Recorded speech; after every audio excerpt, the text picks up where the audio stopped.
Cruelle diablesse, vous n'étiez pas obligé de mettre cette musique pour faire la référence au film, vous savez, c'était un peu inutile. Oui, donc l'épisode d'aujourd'hui va se centrer sur Cruella. Donc le flashback montre la montre toute jeune, dans les années, je sais pas, 20, 30. C'est pas très clair exactement, mais c'est début du XXe siècle, première moitié du XXe siècle, ou début de la seconde moitié, où donc c'est une petite fille blonde qui est séquestrée par sa mère, qui l'empêche de sortir ou quoi que ce soit, et il passe des années plus tard. Et alors qu'elle en a marre de vivre ici, et c'est là qu'une personne vient interviewer sa mère. Et cette personne en question, c'est l'auteur. Je ne sais plus s'il donne son nom ou pas, mais voilà, c'est l'auteur qui vient l'interviewer parce que il trouve que son histoire d'élevage de chiens, parce que sa mère elle élève de dalmatiens, c'est ça qui l'a empêché de s'échapper, de sortir Cruella. Et il trouve que son histoire d'élevage de chiens a un potentiel, apparemment, et donc essaye de lui poser quelques questions, mais elle est très vite réservée, veut répondre à rien du tout, et elle finit par vite le chasser, et c'est là qu'il est contacté par Cruella, qui est devant sa fenêtre, qu'elle peut ouvrir sans problème pour parler aux autres. Elle fait très gaffe, sa mère, elle a laissé sortir, c'est dingue. Et, je veux dire, sérieusement, elle pourrait facilement faire le vieux coup vous savez, la corde en matelas, et elle pourrait se barrer, hein, Cruella, il n'y a pas de souci. Hein. Je dis ça, mais il n'y a vraiment pas de souci.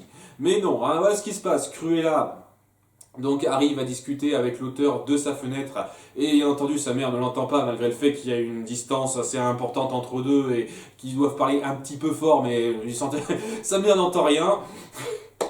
Et elle lui dit ouais, si vous cherchez une histoire croustillante, j'ai une histoire croustillante pour vous, il faut d'abord me libérer. Donc il décide de faire ça, et on voit pas comment il le fait, mais on finit par savoir que c'est parce que il est déjà l'auteur magique qui a la plume ultra magique et l'encre magique et qui permettent de réécrire l'histoire. Fortiche. Et donc il se dit.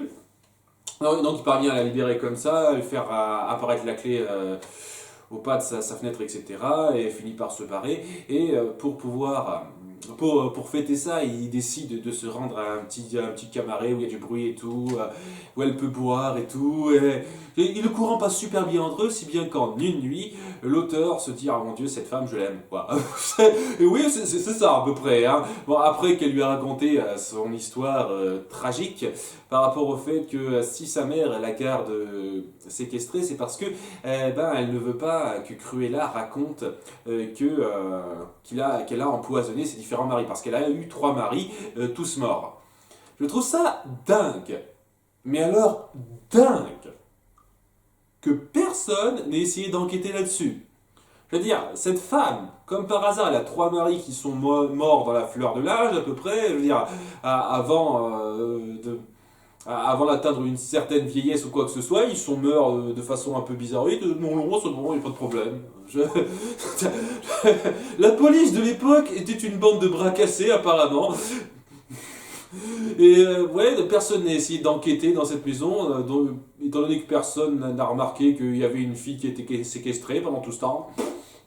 Donc ouais, suite à ça, l'auteur est pris est très épris de cette femme-là, et décide de dire hey, je possède un livre et une plume magique qui permet d'écrire l'histoire, de la changer et tout. C'est même pas je peux arriver à modifier l'histoire au fur et à mesure et tout et tout. Je peux décider de tout ce qui est possible, mais vraiment tout ce qui est possible dans la réalité. Je veux dire, je trouvais que déjà c'était fortiche comme pouvoir, mais c'est exactement ça, quoi. Il écrit un truc, ça se réalise. Genre, un truc apparaît sur mon cou, sur ton cou, ah, ça se réalise, elle a un collier, elle a des boucles d'oreilles, et puis après il écrit un sort comme ça, je dis comme par hasard, c'est ce qu'il veut dire, tu peux contrôler tous les animaux que tu veux, Cruella maintenant. Et c'est bon, elle peut contrôler tous les animaux qu'elle veut, et ça n'a aucun. Et ça n'a pas besoin de se passer dans le monde des contes de fées ou quoi que ce soit, même dans notre monde, ça marche très bien.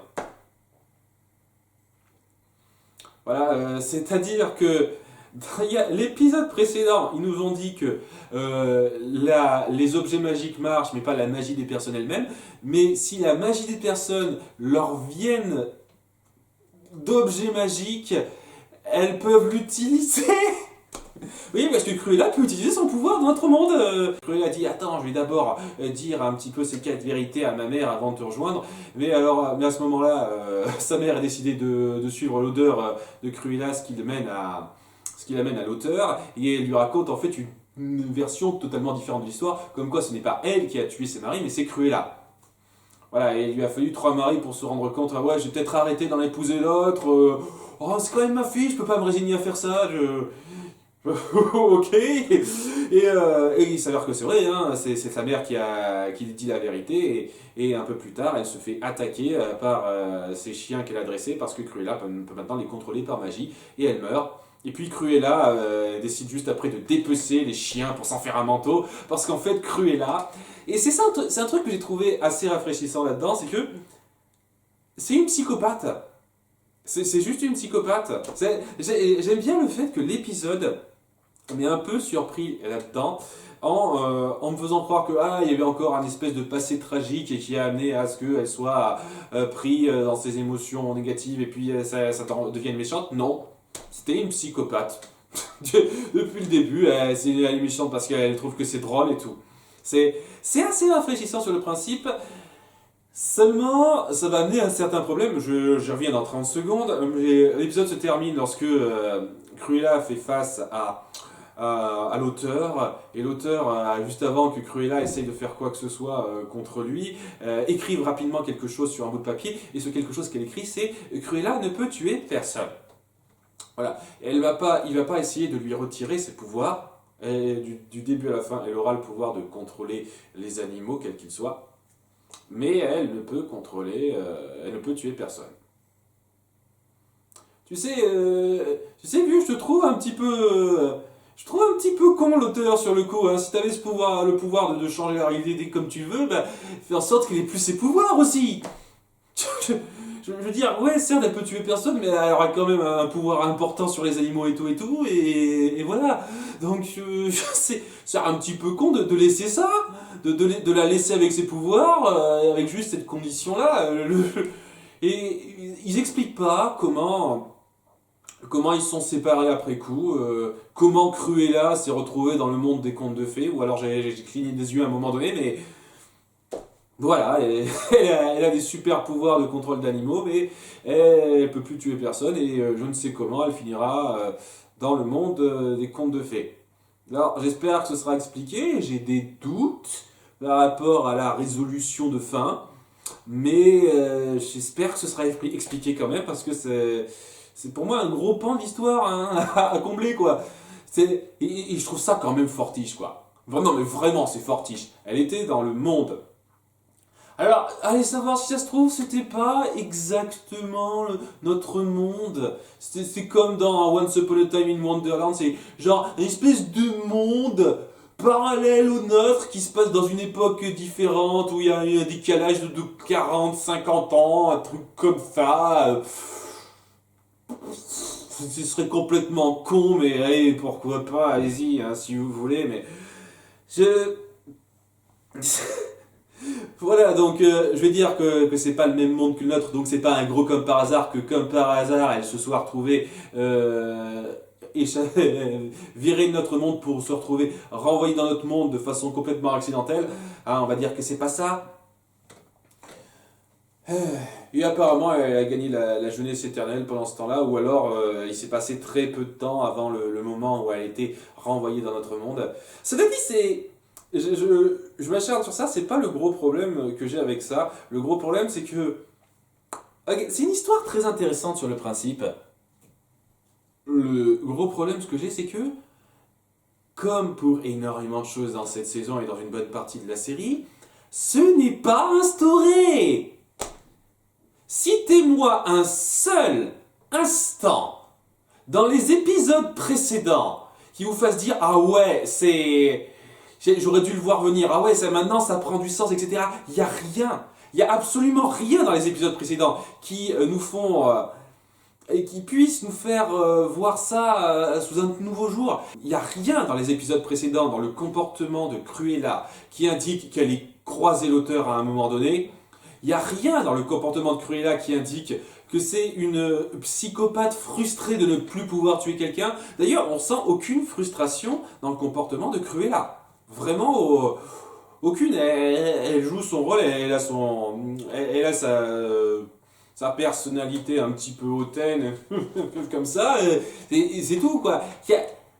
Vous auriez pu instaurer ça très bien, et ça aurait gagné énormément de sens si vous aviez montré Cruella frustrée, mais vraiment frustrée de ne pas pouvoir faire ce qu'elle aime faire, c'est-à-dire tuer des gens, de ne pas pouvoir être la psychopathe qu'elle a envie d'être. Mais non, il n'y a rien de tout ça. Et d'ailleurs, puisqu'on parle du fait qu'elle peut tuer personne, vous voulez me dire que personne ne s'est jamais rendu compte durant son séjour dans la forêt enchantée qu'elle ne pouvait qu'elle ne pouvait pas tuer de gens. Personne s'en est rendu compte. Il a fallu qu'on attende à la fin de cet épisode pour que les gens puissent s'en rendre compte.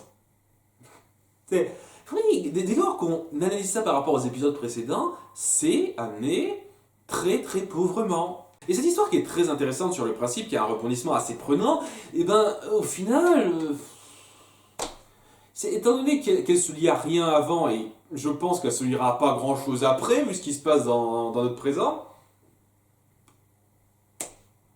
ben, elle est pas mal, mais sans plus pour moi, vraiment. À nouveau, je le redis une énième fois, la marque d'une grande série, c'est de savoir bien instaurer ses rebondissements, ses éléments, etc. Et il y a des tonnes de séries qui le font très bien, qui nous font comprendre que tel personnage a un tel ressenti, et plusieurs épisodes plus tard, on comprend ce ressenti. C'est-à-dire que les créateurs, les scénaristes prévoient à l'avance ça et se disent ah tiens, ce serait bien que 5 épisodes avant cet épisode-là, tu fasses une petite réaction histoire de donner un léger indice sur ce que ce sera plus tard, ça. Il n'y a rien là. Ou alors reprenez-moi, dites-moi un élément dans un épisode d'avant qui nous laisse croire de façon un peu claire ce qui se passe dans cet épisode. Mais où j'ai rien perçu du tout. Du tout.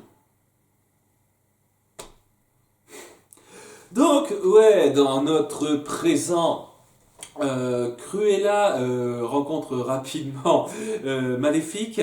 Maléfique qui est en rogne parce que, oui, bon, elle a été seule avec son enfant lorsqu'ils sont arrivés dans notre monde. Je trouve ça dingue qu'elle n'ait pas pensé à poser la question avant. En fait, si, je me plante un peu, elle a posé la question avant, mais en gros, Cruella et Ursula lui ont répondu que le bébé était mort.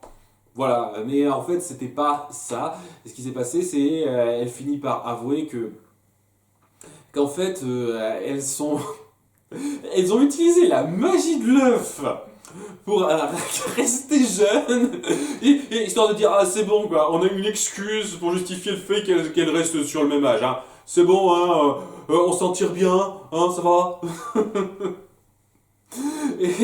Et elles ont laissé le bébé à leur sort, et j'imagine qu'après coup, il a été trouvé par quelqu'un d'autre, et il a été amené à une agence d'adoption. Et Lily a eu énormément de chance, puisque contrairement à Regina, à Emma, elle a été adoptée assez vite.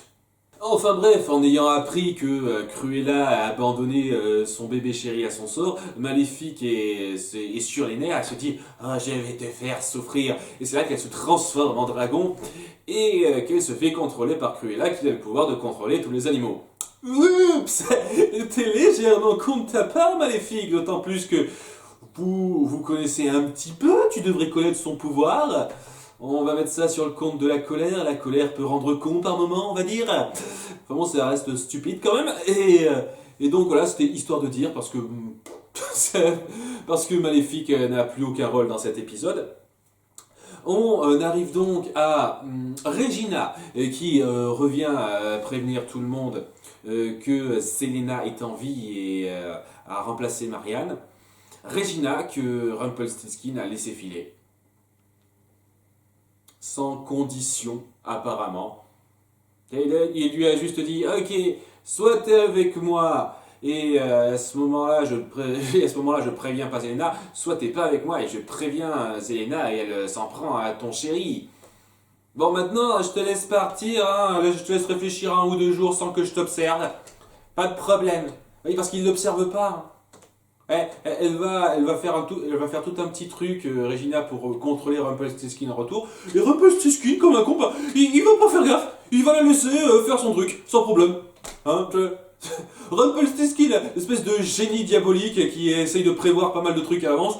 Il s'est pas dit, oh tiens, alors que je laisse Regina partir sans condition pour l'instant, si je la surveillais. Non, il s'est pas dit ça, non. Je la laisse faire, je la regarde pas. Qu'est-ce qui pourrait mal se passer? Et ben, ce qui se passe mal, c'est que Regina vient voir Belle et décide de l'utiliser pour manipuler Rumpelstiltskin. Voilà ce qui se passe. Belle appelle Rumpelstiltskin pour qu'ils discutent un petit peu, et c'est là que Rumpelstiltskin avoue que son cœur... Putain, merde. Que son cœur est tellement consumé par le mal qu'il noircit, qu'il est presque complètement noirci, et que ce n'est qu'une question de temps, et ça ne va pas tarder pour qu'il soit totalement noirci, et qu'il n'ait plus la possibilité d'avoir de sentiments pour qui que ce soit. Déjà, comme par hasard, ça tombe à ce moment-là. Je veux dire, il a eu 200 années de haine refoulée, de complots maléfiques, etc. Là, c'était pas à ce moment-là, il n'y avait pas de problème. Par contre, toute cette période-là où il avait où il y a eu énormément de moments pour s'attacher à certaines personnes, et pas seulement à Belle. Il a eu un peu d'attache pour Henri aussi. J'en sais rien, quoi, cette espèce de truc, comme quoi il s'attache personne, c'est un peu con, je trouve, mais bon. Et c'est durant cette période-là, c'est juste après cette période-là que tout d'un coup ça lui vient ce coup du cœur qui se noircit et tout et tout. Et au passage, je trouve ça dingue que dans l'épisode précédent, lorsqu'il a été admis au bloc pour une crise cardiaque, personne n'ait remarqué ça, quoi. Parce que son cœur, c'est presque un morceau de charbon avec un morceau avec un morceau de cœur qui bat au milieu, quoi. Ça se remarque pas au scanner, ça. C'est juste quand on prend le cœur par magie que ça se voit. Enfin bon, maintenant qu'il admet ça, Belle lui lance une sale pique, et il s'avère en fait que Belle est contrôlée par Regina qui détient son cœur. Waouh, elle est prête à aller encore assez loin, Regina, dit donc, et il finit par lui dire, eh ben, attends mon vieux, maintenant moi j'ai un moyen de pression sur toi, donc tu préviens pas Zelena, et tu préviens pas Zelena, quoi. En gros, c'est histoire de dire, de justifier le fait que Regina va pas s'en prendre à Emma, mais va pas y avoir de conséquences directes pour Robin. Je trouve que c'est feignant, facile. C'est trop facile sur le principe là. Vous aviez un dilemme moral pour Regina à ce moment-là qui était très intéressant. Elle pouvait choisir entre soit l'homme qu'elle aime, soit sa nouvelle amie Emma, avec qui elle a un lien fort depuis quelques semaines. Et vous avez décidé de dire, ah bah merde. Non, en fait, on va pas lui faire ce choix-là. Rumpelstiltskin va lui laisser bêtement un jour pour rebondir, et voilà, elle rebondit, elle n'a pas à faire ce choix.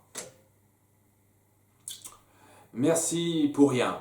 Merci pour rien, quoi. Donc, je retire un peu ce que j'ai dit, lorsque j'ai dit que j'ai apprécié la nouvelle situation à la fin de l'épisode précédent.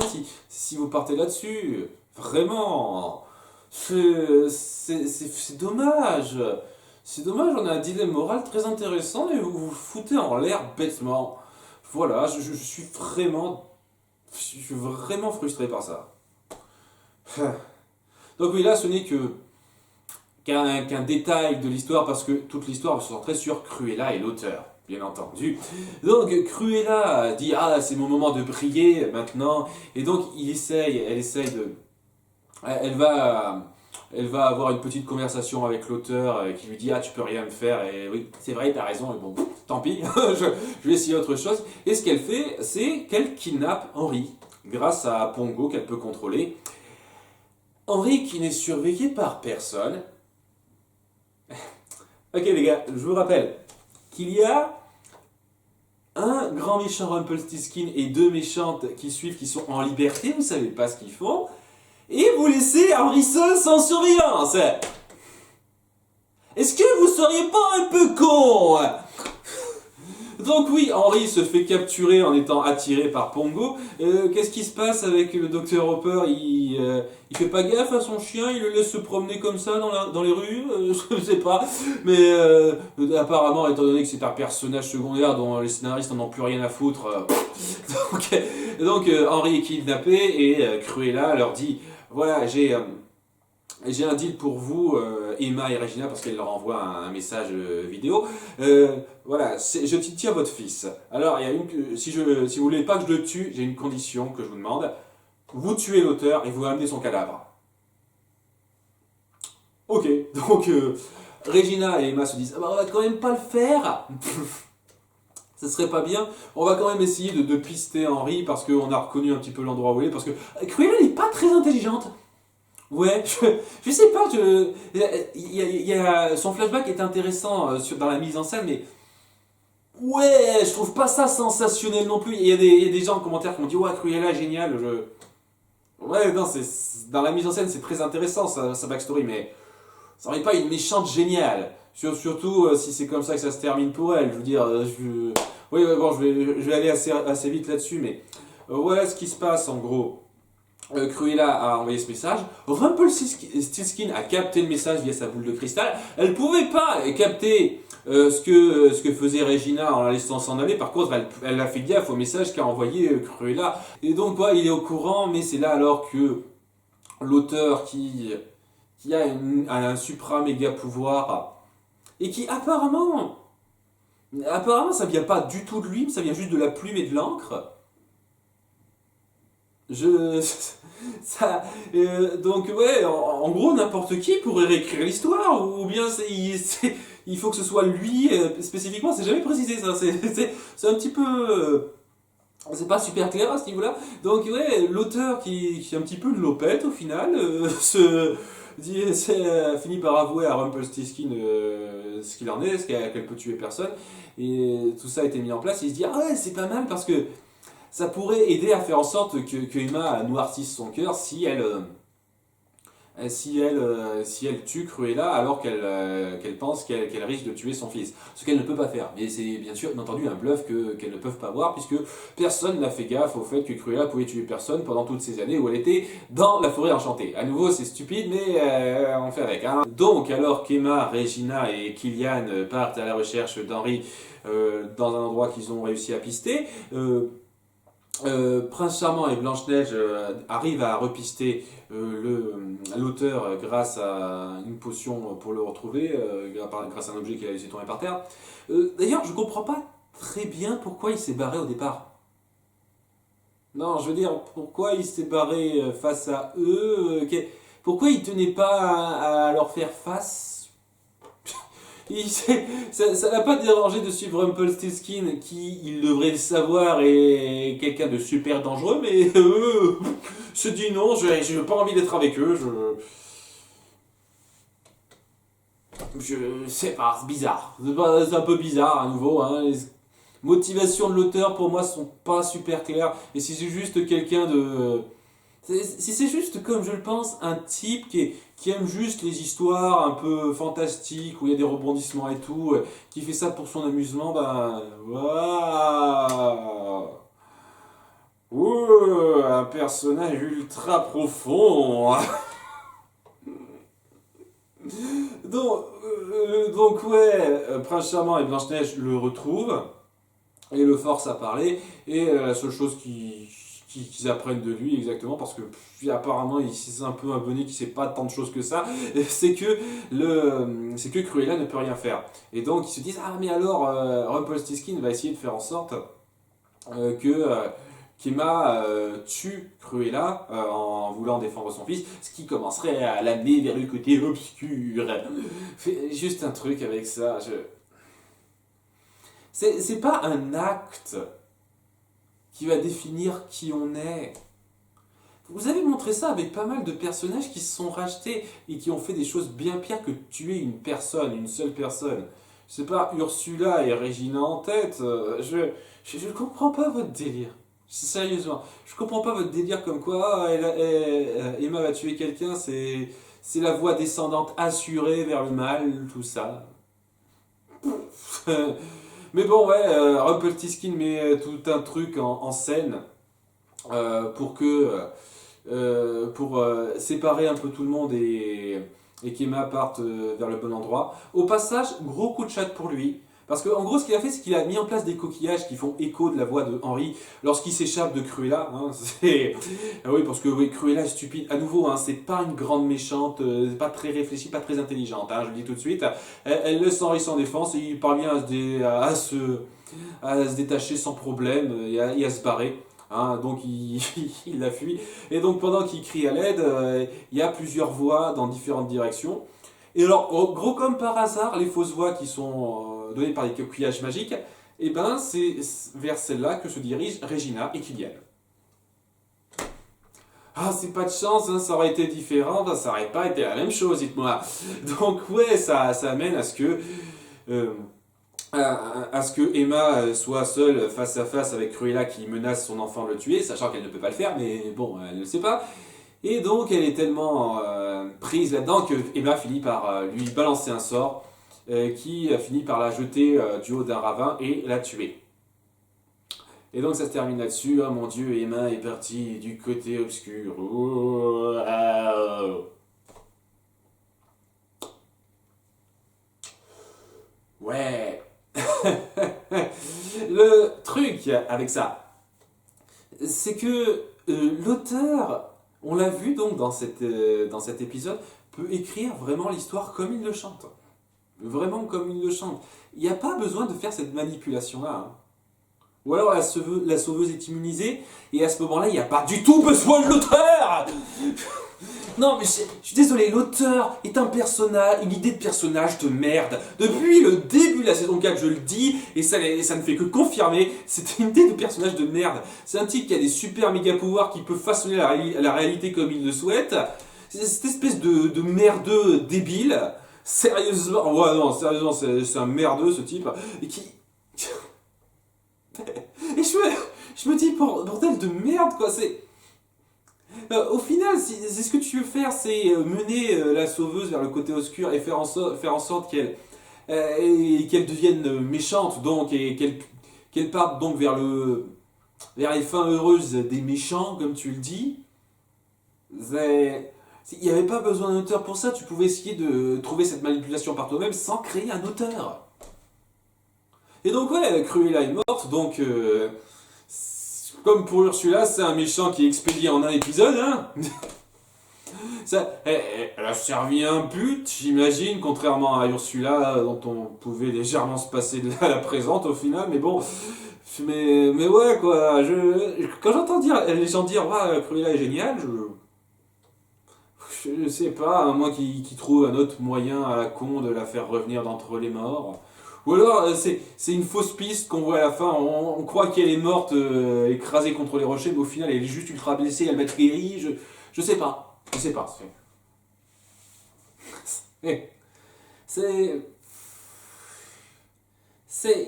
puis merde, si Rumpelstiltskin a peur que son cœur devienne un morceau de charbon parce qu'il y a trop de mal dedans et tout. Alors encore le fait de transformer Emma en personne maléfique va arranger ça.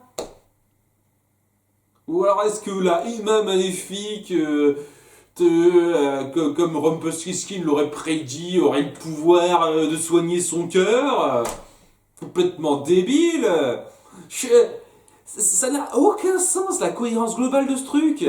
Ça n'a aucun sens. Par rapport à ce que veut Rumpelstiltskin, ça n'a aucun sens. En quoi ça va soigner son cœur qu'Emma devienne maléfique, merde. Je comprends pas, là, merde.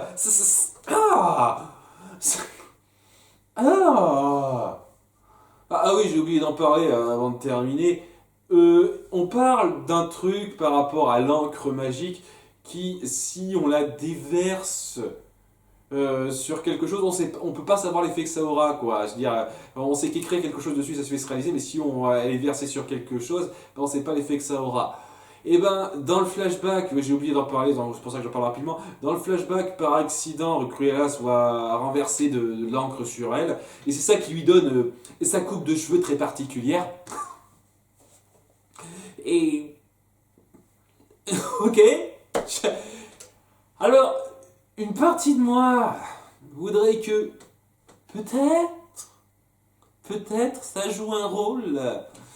Euh, Peut-être que la partie noire de ces mèches de cheveux va contenir de l'encre magique après tout ce temps et donc ils réutiliseront ça. Ou peut-être que c'est ça qui va la sauver de la mort.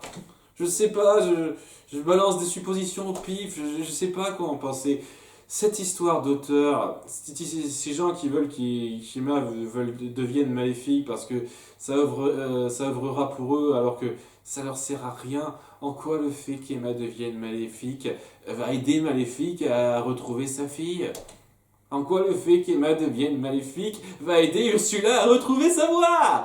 En quoi le fait qu'Emma devienne maléfique va aider Rumpelstiltskin à récupérer son cœur? Ça...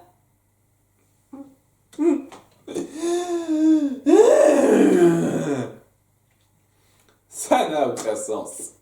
Ça n'a aucun sens pour moi.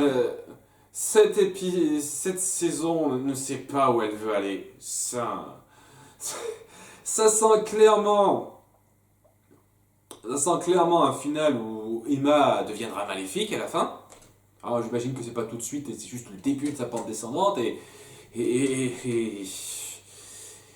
voilà, et ça peut être pas mal une Emma maléfique, hein, vraiment, hein, Emma qui vire maléfique et tout, ça peut être super cool à entreprendre, mais punaise, par rapport aux motivations des personnages, ça ne rime à rien pour moi, ça ne rime absolument à rien. Ça essaye. Ça a essayé vaguement de justifier ça de façon complètement foireuse au début en disant que les méchants n'ont jamais de fin heureuse. Et en disant que ouais, si on fait tourner la sauveuse méchante, ben peut-être que le sort partira en notre faveur. Mais c'est ce que veulent les méchants en question, c'est clairement pas c'est clairement pas ce genre de choses qui va les aider. Si elles avaient 2-3 neurones, elles le verraient tout de suite. La seule chose, la seule personne pour laquelle je peux comprendre les motivations, c'est Maléfique. En absolu, bon, et Zelena parce qu'elle veut se manger de Regina, mais la Maléfique, si elle veut s'en prendre à Emma, c'est parce que elle veut faire le vieux truc du œil pour œil, dent pour dent, c'est-à-dire que ouais, vous m'avez privé de ma fille, je vais vous priver de votre fille. Ok, là c'est... Ok, je peux accepter ça. Sinon les autres...